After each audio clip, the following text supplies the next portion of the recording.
The Badge to the Bone podcast contains adult language, mature themes, psychological nudity. Viewer discretion is advised. The opinions expressed here are ours and ours alone. Buckle up.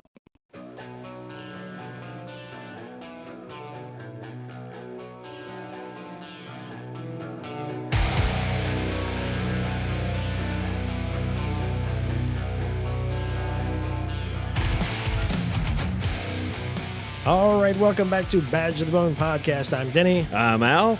And Al, another episode is here. Yes, it is. Let's get after it.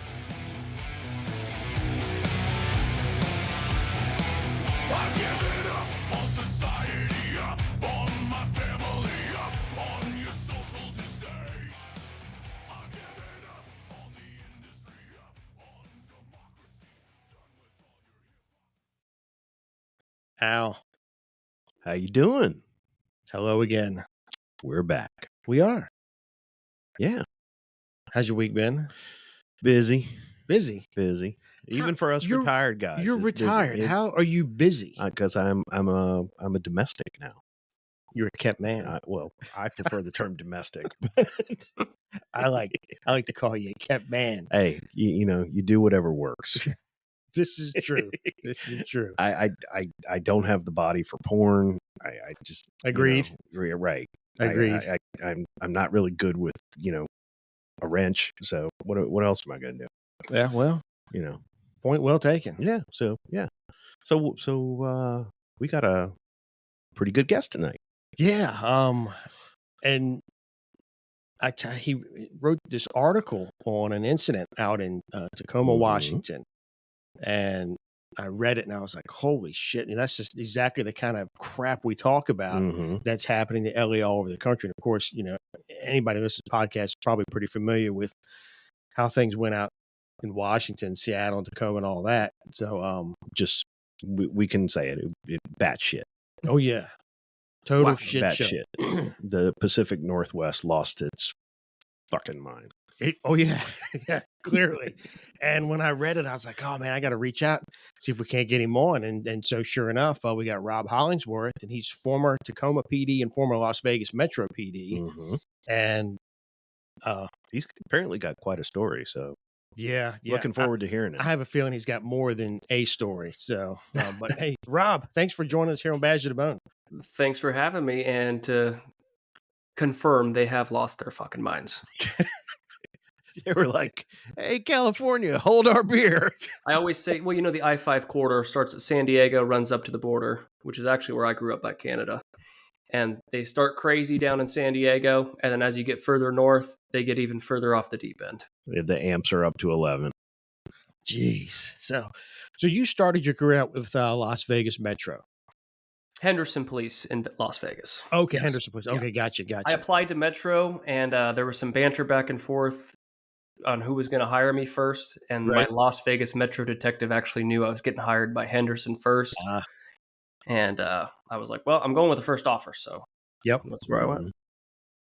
So how was that there?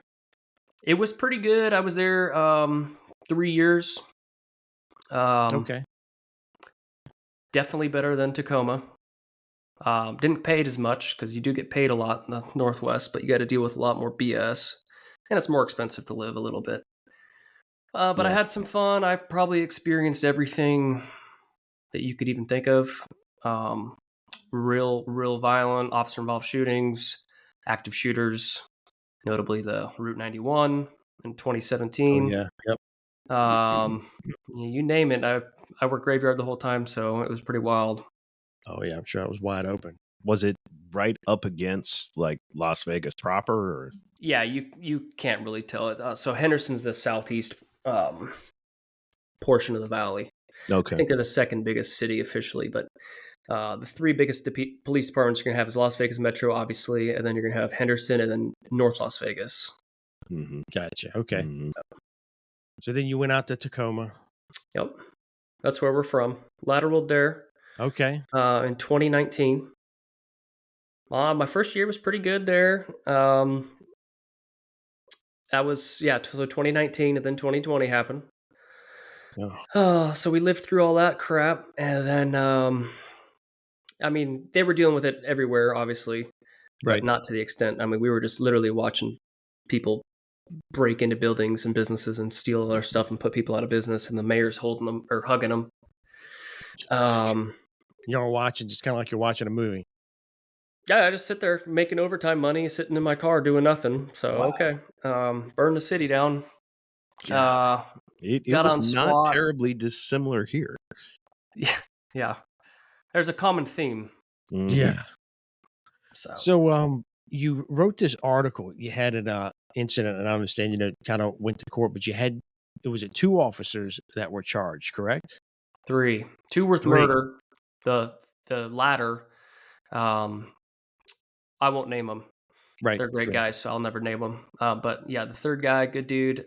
He probably had, I don't know, 2 years on. I've been to a lot of calls with him. He got charged with manslaughter for grabbing the guy's feet. Oh my gosh. So that was an in custody death? Yeah.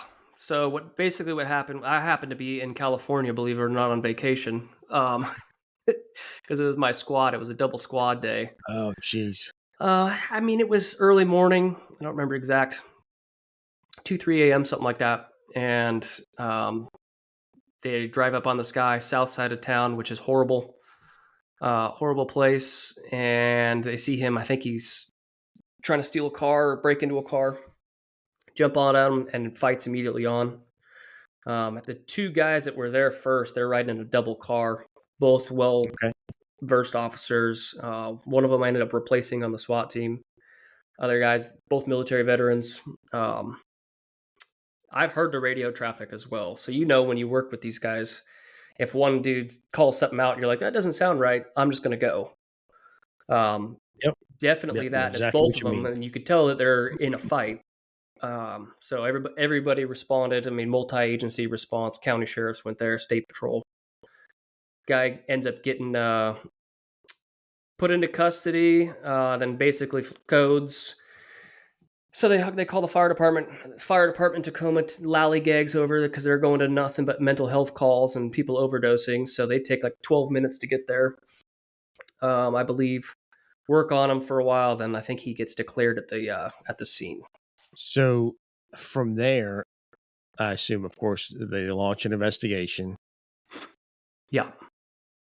And who headed that investigation? So Who it heads that? was they actually changed the state law. I don't remember the exact date, but it was after this incident. Because this incident was actually before George Floyd. Mhm. Oh, okay. March of 2020. Okay. George Floyd, I believe, was in May. So what was occurring is you get placed, and same thing with an officer involved shooting. You get placed on admin leave for 2 weeks. Case goes to the county prosecutor, which in that case is Pierce County. And then they basically clear it. But even if the case is still pending, I have a friend who got shot at with a rifle in August of 22 who's still not cleared, but he's back to work. Jeez. But the common thing is you go 2 weeks and then you're back to work, which is exactly what happened with these guys. So they were off for 2 weeks, they go back to work, case is still pending, whatever. Okay.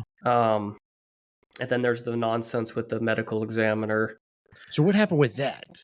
Because that sounds just hinky to me. So medical examiner signs off on it that he basically had an overdose. That guy had a bunch of complaints and cases pending, I guess. And then after the political pressure, after George Floyd and all this, and the mayor and the governor launching their investigation, they go in there and change the medical examiner's report to change it to homicide, basically, which is completely criminal in my mind, and then just retires. Oh my gosh. So basically, they rule it, they do the autopsy and all that. They rule it that it's a death due to overdose drugs. He had narcotics. Restraint, yeah. Police restraint is what they labeled it as. Was that after they did the overdose? That was what they changed it to? Yeah, this is months, if not a year past. Did they say what he had on board? Oh, he had methamphetamine. Wow. I think he had fentanyl too. Don't quote me on that, but the guy is he's been arrested countless times. Mhm. Interesting that the fire department didn't get brought into this at all for their response. I mean, I've seen people with 2 legs severed, and we got tourniquets on them, and the fire department takes 12 minutes to arrive on scene. Jeez. I mean, in a city of a couple 100,000 people, that's uncalled for. Jeez. So, just to make sure, so he's arrested. There's some sort of fight to get him into custody. They get him into custody. He pretty much dies there. Call rescue. They launch the investigation. They rule it initially as that he had an overdose and it was narcotics in the system, which was the cause of death. And then now you have all this pressure. This ME guy's got political pressure on him, and now all of a sudden it's well, he was restrained, and it's now a homicide. Yep. So How the hell? obviously, homicide isn't necessarily criminal. Sure. Yep. So the ME, but he still rules it a homicide, which is okay. Well, now we're moving towards it. Sure. At this time, remember the cases with the Pierce County prosecutor. So she recuses herself and says, "There's a conflict of interest. I'm not doing this." The governor of the state of Washington, now the mayor is barking because now we got George Floyd happening in Tacoma.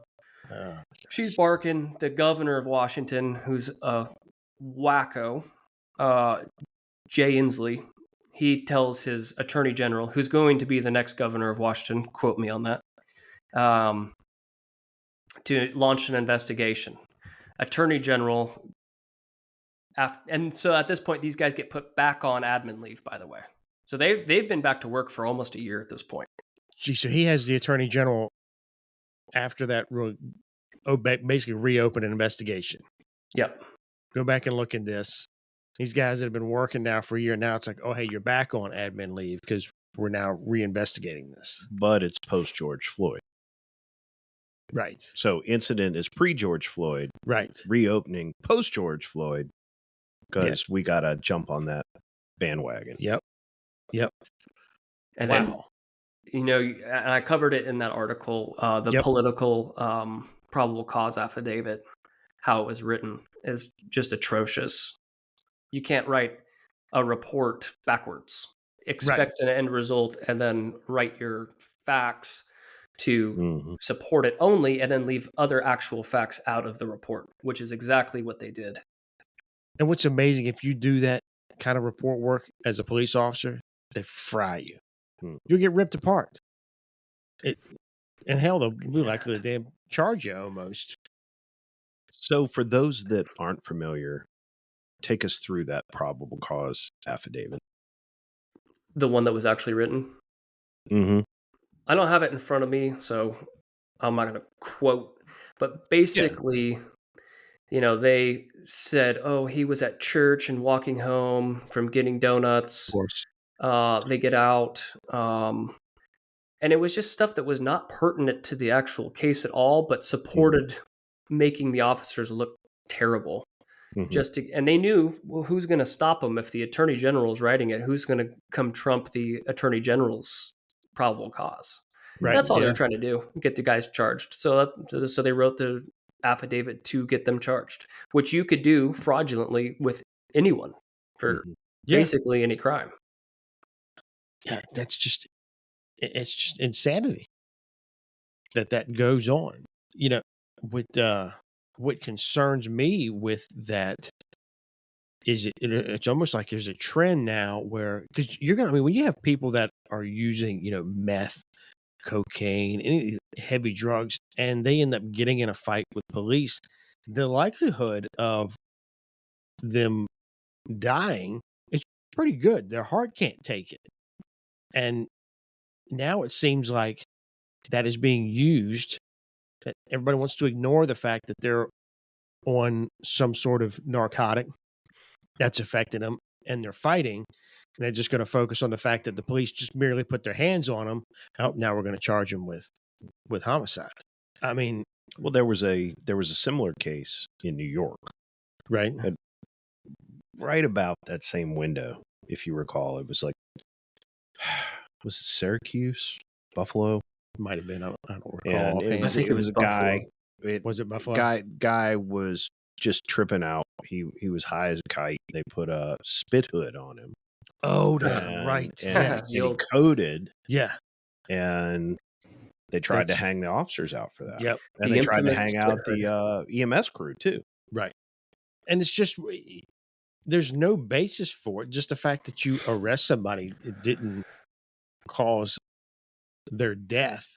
It's the drugs, it's the fighting, it's the Well, it's drugs, it's pre-existing health conditions, it's obesity, it's that cocktail. but as soon as the police touch them, all Yeah. that stuff's out the window. Yeah. It's the police's fault. Exactly. And now the police are getting charged, and that's what it looks like happened out in Washington. And so we're gonna tout this up of how great we are at beating down these cops to pander to the nonsense. Ugh. And I did put a little humor in that article with the spit hood reference, because at this time, I mean, people were running around triple masked and triple N95. Right, that's right. I'm right. That's right. Yeah, you got people wearing 10 masks on, Yeah. but a cop puts a spit on you because you're spitting on everybody. Oh man, you killed him with a spit hood. Really? can't Spit. breathe. Yeah. What? It's crazy. It's just insanity. It's just insanity. Now, so you were at Tacoma when all that happened. Did you leave after that? Oh, because now that's been adjudicated now, correct? Those guys, yeah, they got found not guilty, thank God. So they're all found not guilty. Just in December, so 2 months ago. And then was that a jury trial or was that a Yeah. oh wow. Yeah, so they were on house arrest, couldn't leave their counties, and they got charged. Ooh, I forget when they got charged, but it was it was a good year and a half. Right. Mm. But So that's very telling. I mean, a jury trial there. So the citizens of that area, which, aren't the most police friendly, yeah, that I would be nervous being in front of a jury for, found all of them not guilty. That shows it's a shit case right there, that it's a worthless case. Because if there was any little bit to convict him, I guarantee that jury would have convicted him. But it sounds to me like they didn't have anything to hang their hat on.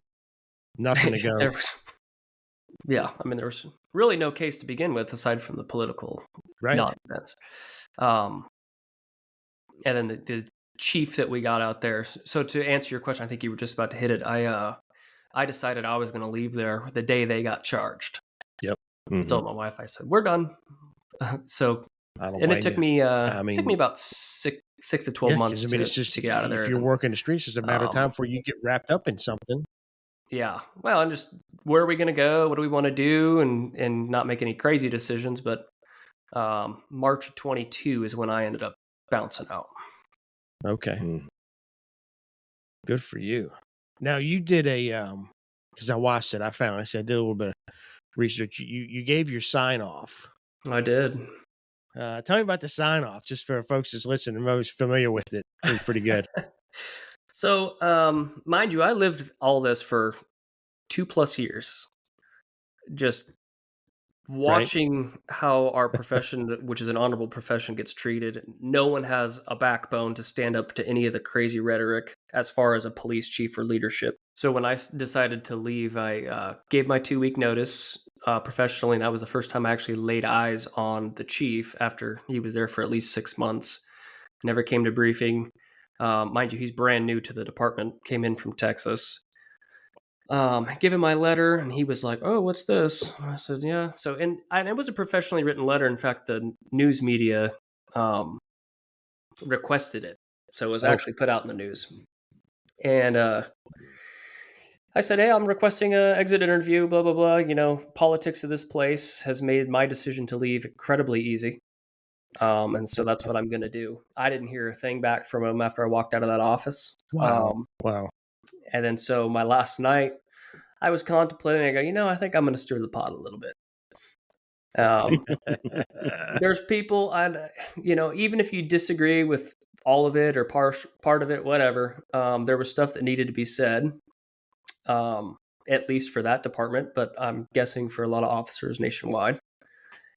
And I'm like, these are the points that I want to make. And then I'm going to put my little spin on it because I'm not going back into law enforcement and I don't care. And we're still seeing all the stuff that I said playing out, and it's even exponentially worse. So I ended that with Cheers, boys. Let's go, Brandon, which I said on the radio. Um, took my took my Glock off. I put it in a secure thing in the trunk. Took my keys, put them on the dash, locked it up. Sent an email saying, "Hey, the Glock is in the back of the car, secured. I'm out of here." I jumped in my truck and I left. Oh man, that's awesome. Jeez, I love it. You know, we used to always joke about the creative ways we would leave if we just were fed up and somewhere just put all your shit in your car and then call and have the car towed off your property. One guy said I'm going to go and he said, I'll have my shorts and t-shirt on under my uniform. I'll strip down to shorts and t-shirt in the middle of the intersection with the lights on. Yeah. All my gear in the car. I'll lock your car with the lights on, flashing in the middle of the intersection. I'm going to walk away. Make a phone call and go, "Hey, my car is here with all my shit in it. Come pick it up." Yeah, that's right. Come pick your shit up. That would be amazing. That would be epic. But so now you're gone, and I imagine you are doing much better. Oh yeah, yeah. So now, how was the stress with that? That's what I mean. With all that going on. Well, yeah. I mean, terrible. Yeah. I mean, you already have the stress of the job, but as far as you compile all that other stuff on, and then I go home and my wife just thinks that everyone in the world hates me and wants to kill me. So you have that compounding on top of it as well. Oh, yeah. And then have kids, and well, at the end of the day, I mean, when I left my job, I was making $200,000 a year up there. Holy shit! Damn. Yeah, you get paid. Mind you, I had SWAT and military college on there, so I probably had like 15% add-on, but still, I mean, you still get a lot of money. But it's honestly, I'll just be the first to tell you, it ain't worth it, at least for me. Well, So yeah, I mean, that's true. Yeah, you get paid all the money in the world, but I feel like your life's going to be destroyed one day just by going to work. And that was probably the kicker for me is I was a good cop. I could police well. I had very minimal use of force, even in Vegas where I got to be proactive. Tacoma, I didn't make any proactive stops. I said, I ain't doing a damn thing but responding to calls. And when you limit my ability, I mean, you can't even do a Terry stop there because in order to put handcuffs on somebody, you have to have probable cause because you could only use force, which is considered even touching. Oh yeah, touching somebody, you need to have probable cause. How many calls do you go on, even a stolen vehicle? And I've had this argument. You still don't have probable cause that the driver's driving a stolen vehicle. You're still at reasonable suspicion. Oh my gosh! Stolen cars, I said, and they could run anyways. You can't pursue them. But even if they did stop, I'm like, I'm not going to sit there and talk with a dude in a stolen car. Right? Yeah, that's crazy. I do remember that was one of those things. It was like immediate aftermath of George Floyd was you put handcuffs on anybody, that's a use of force. Yep. Next it's going to be if you look at somebody, that's a use of force. If you look at him. Well, that's what's coming next. We have one agency in this state that does that. The handcuff use of force? Mm-hmm. Yeah. Who the hell is that?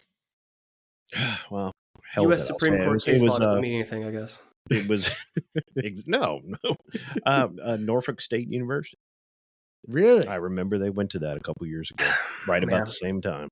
Man, I see them advertising, trying to get like sergeants and lieutenants like all the time. That explains why they can't fill those positions. Mm-hmm. They're always advertising for sergeants and lieutenants. Our own GA was pushing for that. Well, it's because it went. Yeah.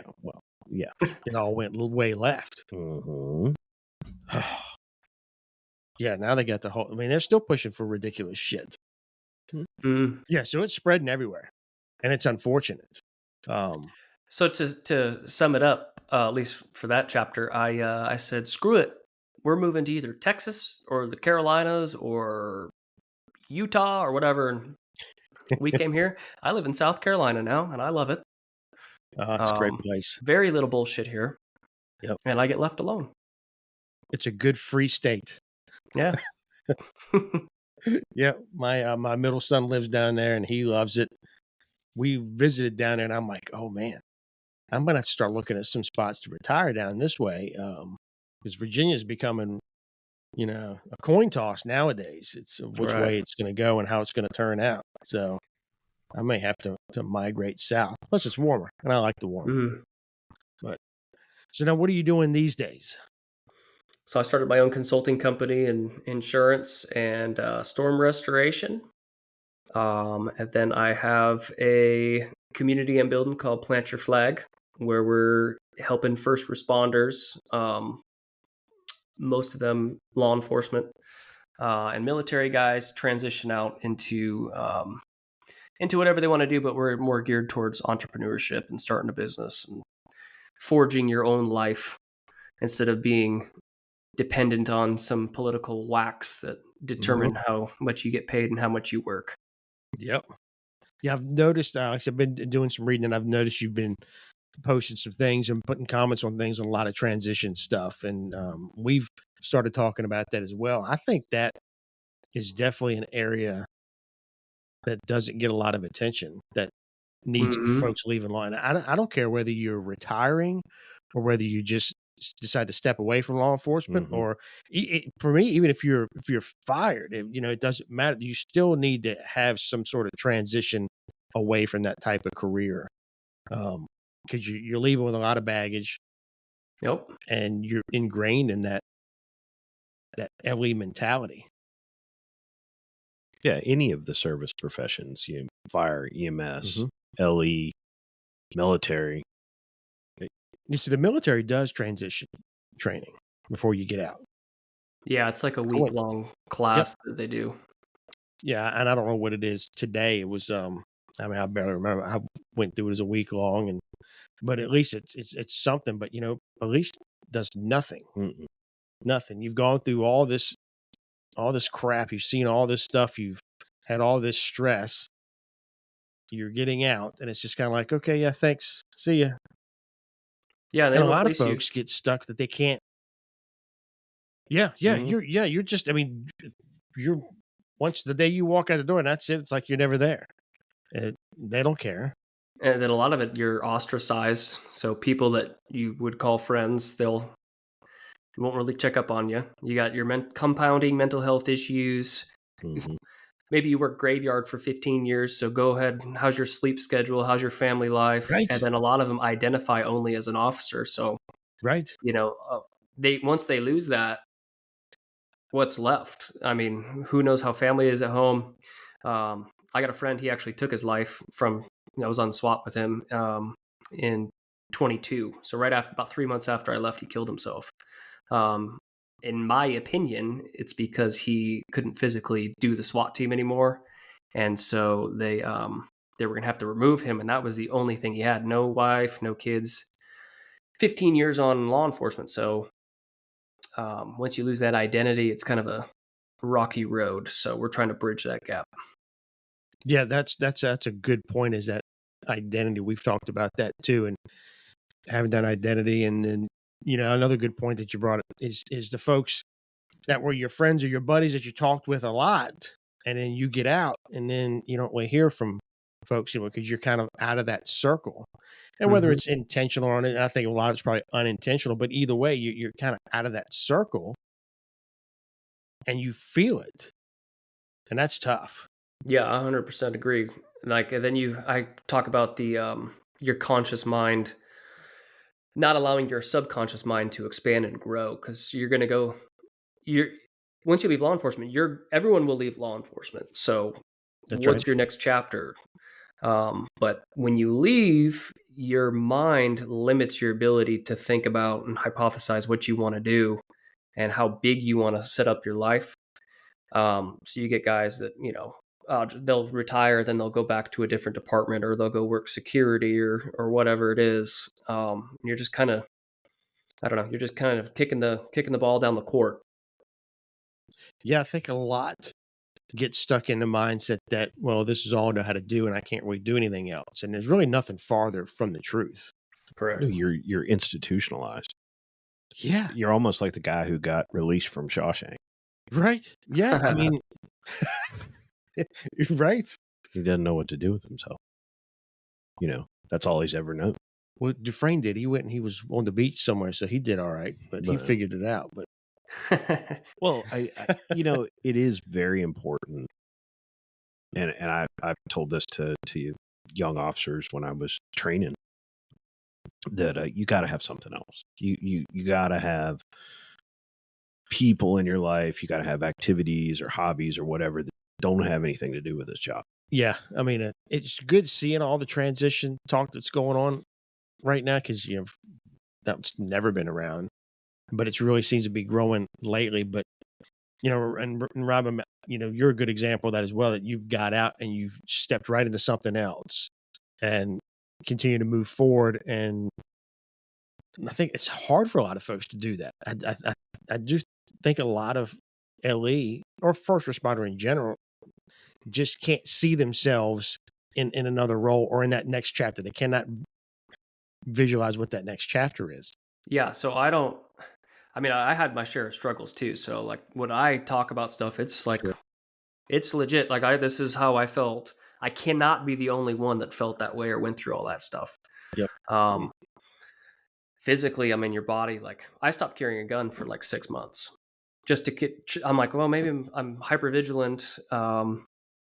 I don't know. Maybe that's like because it's a piece. I met an officer, no joke. He's been out of law enforcement for 5 years. He's still carrying a gun and pepper spray every day.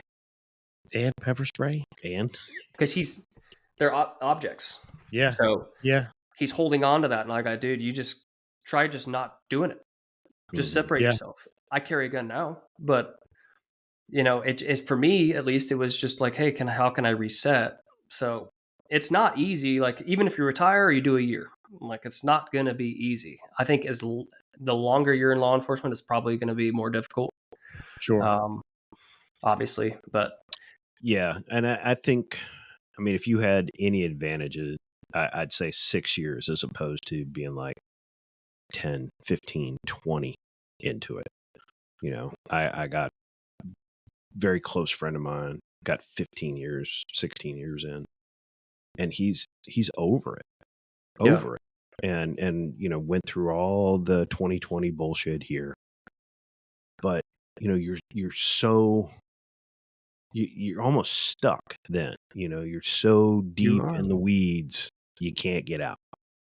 You can. I mean, but you can. You leave a lot on the table. And it's, and I think the 15-year mark seems to be, I actually just had a friend get out. I think he was right at 15 years.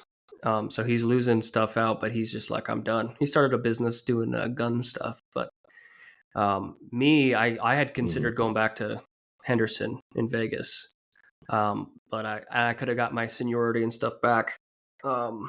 This is prior to deciding just to exit. But I didn't feel like, I was like, it's just not, I don't want to raise my kids in Vegas. I was like, it's not, it's just time. Hang it up. I had fun. The glory days of being able to police properly. Right. Yeah. I mean, just properly. I never violated anybody's constitutional rights. Right. I was like, it's time.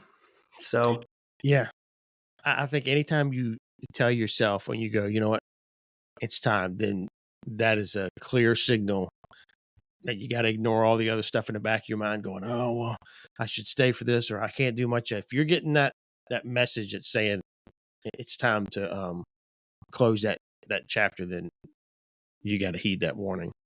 Yeah. You just become burnout. Yeah. What I want to do is get some forward-thinking police chiefs or sheriffs that say, hey, this is probably an issue. Maybe they're retirees or guys are going to separate, or even just, I don't know. There's so many retention issues and you're going to have so much to deal with. But I have a program that it's so needed for these guys to get out and just, it's, your physical, your mental, your spirit. I don't mean like meditating and all that. I mean like getting your mind right so you could actually transition out successfully and be happy about it. Yes. Instead of just going, I like to say, oh, go work at Home Depot. Like you're just replacing a job you hate with a job you hate. Right. You're not going to get anywhere. Yeah, that's important. It's just hard to do that transition out. And nobody is really, I don't know of any agencies that really do a transition program, or because it should be kind of like the military. It should be a week-long deal. Yeah. You've submitted your resignation or you're being processed out.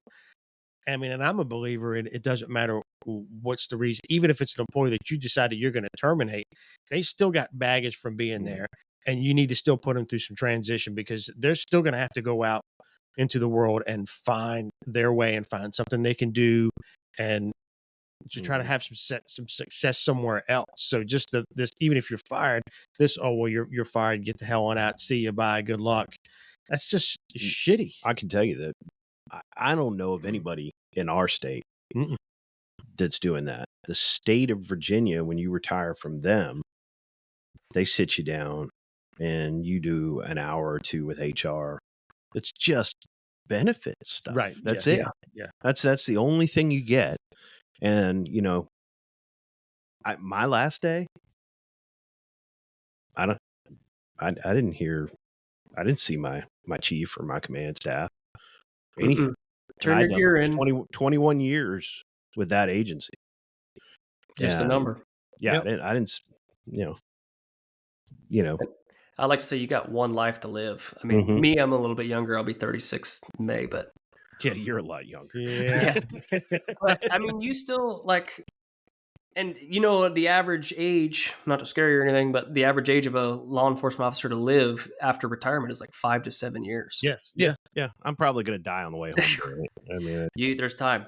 Stuff that I have, I'm like telling you, I know that if you have, it would take so many programs and so many people on board any program like this to make a dent in that number, obviously over time. But I'm convinced it's cohesive. It's, your mental health plays into your physical plays into your spiritual, your ability to be happy and think big. And so you could actually live a life that you want to live instead of going and getting a couple paychecks and then having a heart attack because you're so stressed out and still operational.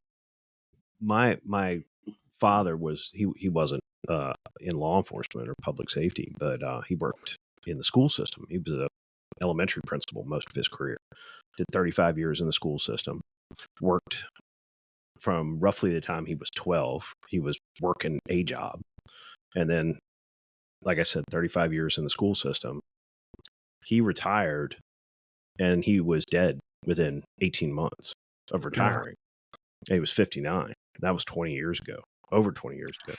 And I will say that as horrible as that was, that did have an effect on my outlook. Like, I'm not going to do that. Just speaking for myself, I'm not going to do that. Because Dad had all these things. I want to do this. I want to do that. I want to do this. And then he didn't do any of it.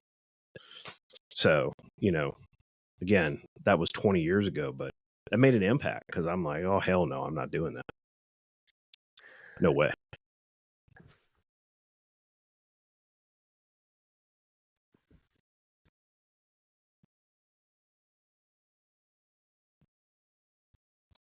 The out there in Washington or is it 20 or 25 year retirement out there? I think it was, I want to say it was 23. Okay. So I still had 20 years. Yeah. Which would have put me at, it was 32, 33. So 52, 53. Nevada's 25, I think I was. I didn't see that. I was like, I don't. Yeah. I think the days of working a 9 to 5 and getting a pension and retiring and expecting that to carry you through are done. Yeah. I think that's another area that needs to be looked at is the retirements. Here where you retire at 25, you got to be at least 50. Yeah. You can retire at 25, but if you don't have the age, and you won't collect your retirement at the age, but you got to have 25, you got to be at least 50. So, but you can punch out at 20. You can go at 20, but it's a significant hit. But you still got to be 50 to collect. You still got to be 50 to collect. So, I mean, you could punch out at 20 if you're young. You just got to wait till you hit the age. But, we talked about that 15-year mark seems to be a big mark for a lot of officers that are, don't know if they want to dig out another 10, but they've got 15 invested. I really think that they need to look at some other retirement options. Obviously, if you did 15 as opposed to 25 or 30, that you wouldn't get as big of a retirement, sure, but at least to have something that you've contributed to a retirement system and have that mapped out when you sign on. When you look on it, you go, okay, well, so they offer a 10-year and a 15-year, a 20-year, and have a couple different options. So you have folks that may want to come on for, 15 years, give good solid 15 years. And they may want to go do something else while they're still young and capable, but they still earned some retirement. They still got some benefits. They still got some benefits from that, service they gave. I think that would be really big. I think that would help a lot. And you wouldn't have, because then what happens is you get the 15-year person that thinks they can't leave. So they're going to dig it out another 10. Well, they're going to dig it out another 10 miserable years because they're burnout. This place sucks. I hate this place. Don't come work here. I can't wait till I get out of here. And so you're retaining somebody that doesn't want to be there and hates it. Mm-hmm. So let them go. Let them take a little something with them. Let them go and be happy. And then they're going to be like, oh, yeah, I worked there 15 years. That was great. 15 years was good. And they're going to speak good about it, hopefully, as opposed to just dogging it.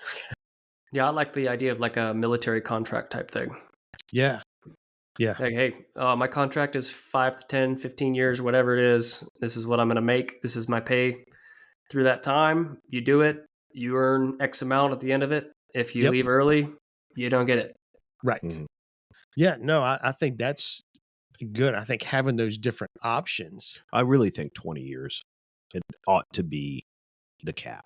20 should be, you should get full benefit should be 20. I think if you do 20 regardless of age. Yes. I think if you do 20 years, you should get full retirement, full benefits. If you want to stay 30, 35 years, that's on you. But 20. I agree. That should be the absolute where you hit the 20, that's full benefits. And then have some other, whether it's 15 and 10, but have some benchmarks where, because a lot of folks decide they don't want to stay for 20, 25 years. But if you get 10 or 15 good years of service out of somebody, then that's going to, and with the way recruiting is nowadays, if you can get somebody that's going to give you 15 good years, and great, let them give their 15 good years and, let them get something when they leave and they can go and do their next chapter. But people get stuck because you got to do 20 plus years and you're running to the damn ground by then.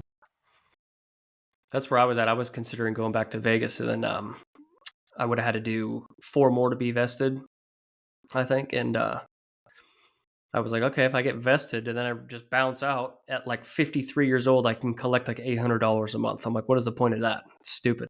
Right. Yeah. You could invest money and get that. Yeah. Much easier. Shoot. But there's guys that are on the road and they're miserable and they're like, I'm making it to 10. I'm getting vested. And I go, why? Yeah. What are you going to get? Why? Yeah. Take that money, go do an IRA and save that. In 10 years, you'll probably be making that money, if not more.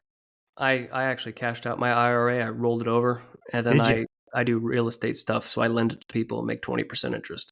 There you go. Look at that, man. See, there is definitely, we're doing it wrong.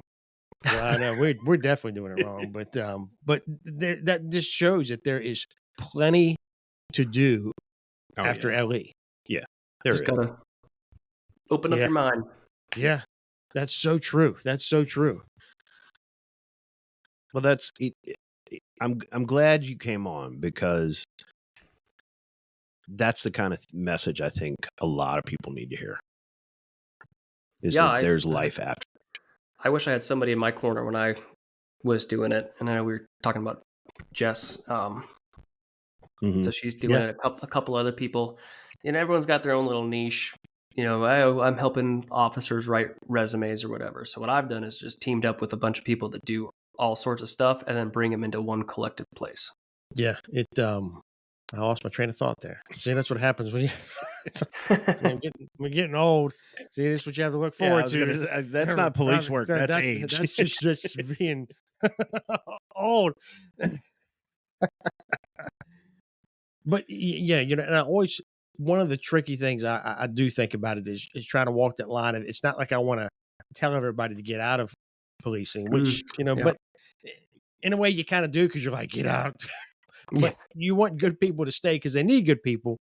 But so it's not like really trying to tell everybody to flee, but it's for the ones that when they're getting in their mind going, man, I don't know if I want to do this anymore. When you start thinking about that, it's probably time, whether it's 5 years in, 15 years in, if you start getting in your mind, man, I don't know if I want to do this anymore, but man, I got to stick it out so I can get vested, or I got to stick it out it's probably not a good idea. You need to listen to that voice that's telling you, man, I don't know if I want to do this anymore.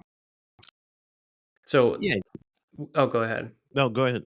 I was going to say, I don't ever try to convince anybody to get out. So to go off your point, like once you start having those thoughts, would I like to talk to you? And, so you make your own decision. Yeah. Hopefully you read something that I wrote or somebody else wrote and be like, oh yeah, man, maybe that's, what I need to do. But when you make the decision, and so I was going to mention earlier, when these cops get out, excuse me, they have no network because they've been off grid, and so, or they don't know how to network at all. And especially if you're going to do what I try to do, starting businesses or even going to get a 9-to-5 new career or whatever, you got to have a network in place. That starts well in advance. It takes a while to build an effective network out. But we don't want to. We need good cops. I love law enforcement, so if dudes are still operational and they're still healthy, keep going. But if not, there's ways to get you onto the other side. Yeah, that's a good point. Because I agree. If you're still feeling good, still feeling healthy, and you want to stay, then yeah, absolutely keep driving forward. Keep the good officers out there. But it's when you start having that thought, I guess it's to give you all the things you need to process to make the informed decision. Instead of making the decision, I've got to stay because I can't do anything else, and I'm not going to do anything else, and I'm going to be poor and broke and lose my house and all this shit, and going and making a decision based on that, as opposed to talking to you or other officers that build on that transition and go, okay, well, there are options. So here's my options leaving, and here's my options staying, and you make an informed decision. I think that's the best. That's what's important. And then go out in style. Yeah.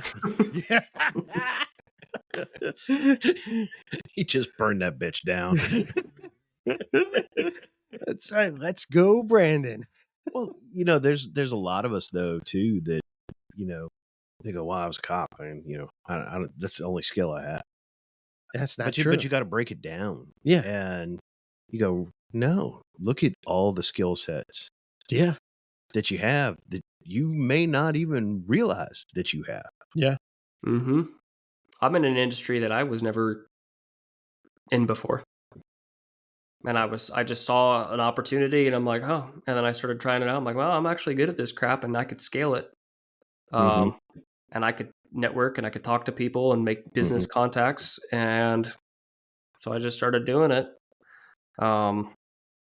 And so, but even that takes a while. I'm having great growth, but I'm still 6 months into a startup. So I'm still very, very early. Sure. But you have to have realistic expectations. That makes sense. Yeah, but when you talk about being able to talk to people and network stuff like that, you get that by being a police officer. By being a cop. You get that ability to talk to people, to read people.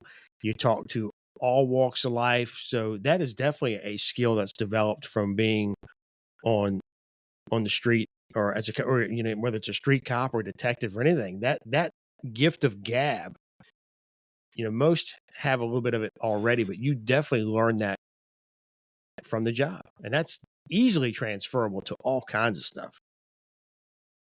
Yes, you have a distinct ability to elicit information out of people without asking them directly. That's right. Yeah.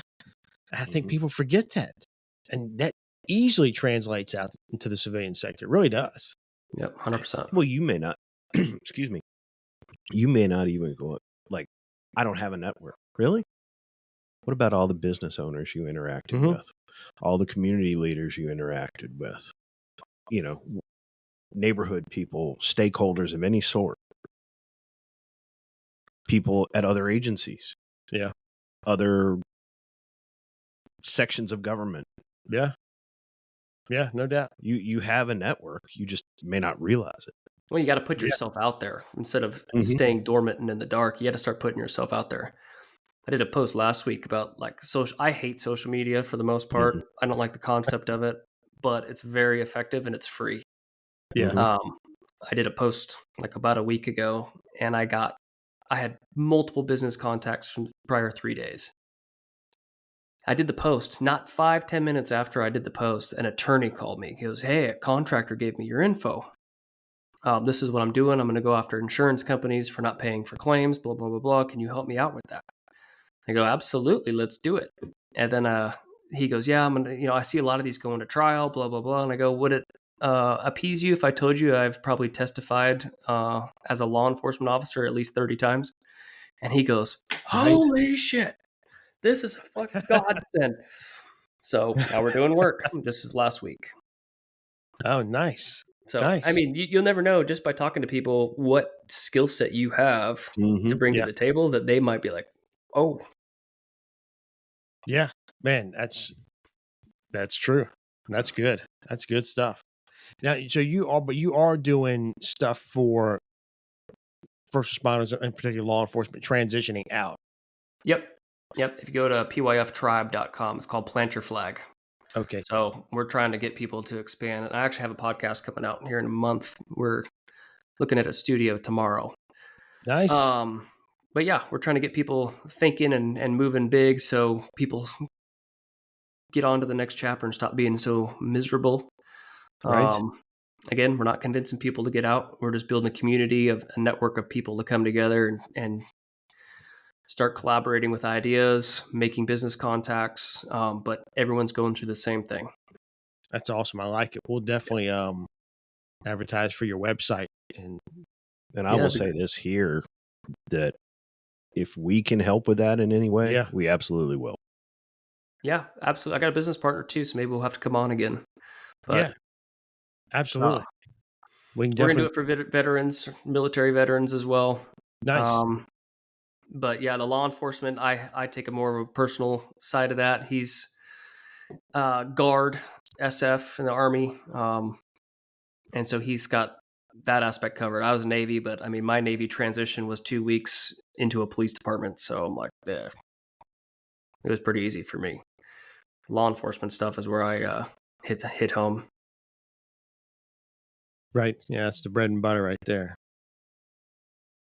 Well, yeah, anything we can do to help out, we'll definitely put your website up. When you get that podcast going, let us know. We'll plug for you on your podcast. Send some people your way as well. Or you guys could come on as well.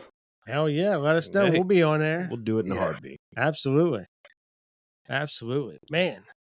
Well, it's been great having you on, Rob. Yeah, thank you. I've enjoyed it. Yeah, I appreciate the your perspective on that. And man, I hate that you had to go through all that mess out there in Washington. I remember seeing it on TV and just shaking my head, praying for everybody out there going, man, I can't imagine what they're going through right now and how tough that is. So I know that was tough. Yeah, stuff happens for a reason. I think it led me here. So that's about all I could even. I used to be real pissed off about it, but you just got to forgive and let it go. I don't hold it. I don't. It's like, Yeah. whatever. Chapter's closed. Move on to the next. Yeah, don't hold it because then that ends up holding you hostage. So Yep, holds me back. yep, So, you're it down there. sounds Kakalaki. Yeah, I was never like a big mindset guy or anything like that. Like, I make fun of these people with like their meditation bowls and all this crap, and I don't do any of that. But I got out and I was like, man, it is crazy when you start making some subtle wins and stacking wins. It's like your stuff takes off. So That's awesome. Good for you. yeah. Well, again, thanks for coming on. Thank you. Great to meet guys. you. Thanks for having me. You betcha. I'll be still looking for the stuff that you're posting and stuff, and I'll be checking that out and keep in touch. Will do. Yeah, I'll keep putting stuff out on social media. Sounds good. Thanks, Rob. Cool. Later, guys. Take care. Oh, that was good. Yeah. That was a good dude. Very crazy story, and that, clearly I just, Tacoma. Oh my God. I mean, Especially then. I feel for those guys out there that are still there, dealing with that. I can't. And I certainly see why he left as soon as they got charged. I mean, oh, absolutely. I can't. I can't blame him for that at all. No, I mean, you almost got to. I mean, you get wrapped up in something, and yeah, a situation. They're looking for a reason to. I would say more than looking, creating. Yeah, absolutely. Creating the reasons to charge. It's a shame, clearly, Rob is, he's doing wonderful. Yeah. I mean, he really is. He landed on his feet and then some. Yeah, no doubt. He definitely seems like he's healthy and he's happy and he's doing what he wants the way he wants, and God bless him. Yes. But what happened? The profession lost a talented person. Yeah, that's a good point. And how many other Robs are there out there? Hundreds, thousands? Oh, yeah, a lot. And over something, that was completely avoidable, right? Yep. I mean, you already had this, drug overdose, and here's why, X, Y, Z, all explained, and really for nothing more than pure politics. So I'm like, no. I need some cops' heads on a stake, and, because it makes me look better. Yep. And what happens? Again, talented people leave. Yeah, I mean, that's a great point. I mean, that there you have a good officer, a trained officer that wants to do the job, wants to do good, wants to serve that community, and now they're gone because they're not going to serve an area that's going to find ways to charge you, arrest you, you'd be and crazy. Destroy you. You'd be crazy to stay. Yeah, and it's like we talked about, that political expediency. That's all it is. But again, he could not seem healthier, happier, more well-adjusted, and that just goes to show you something that we have talked about from time to time, that there's other things out there. There is hope out there. If you do get out, you're not going to just be adrift. There's something for you. Yeah. Don't, if you're going to stay in a profession, stay. I mean, if we need good law enforcement officers, we need good people on the streets, we need good detectives, but don't let the only reason you stay be because you believe you can't do anything else or there's nothing else out there for you. Don't let that be the reason. We need good law enforcement officers, but more importantly, we need good, healthy, well-adjusted people. Yeah. That's right. And if that means not being a law enforcement officer, so be it. Yeah, absolutely. But Al, that wraps up another episode. I believe that it does. And where can they find us? They can find us on badgetothebone.com. They can email us at wearebadgetothebone@gmail.com. They can also find us on Facebook at Badge to the Bone. Outstanding. And make sure, please, to like and follow us. Make sure to share the podcast. But until then, be safe and be well.